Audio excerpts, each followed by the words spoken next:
Vakar! Es esmu Andersons. Jūs man atceraties no tādiem Eiropas basketbola čempionātiem kā 1935. gada Eiropas basketbola čempionāts un 1937. gada Eiropas basketbola čempionāts.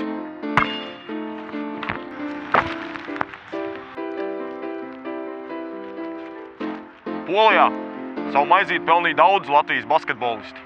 Visus es nenosaukšu, bet Bagacki, Štelmehenu un Blūmu es nosaukšu, jo viņi to darīja. Viņi pelnīja savu maizīti Polijā. Latvijas un Polijas basketbola izlases uz dēļiem ir tikušās 14 reizes.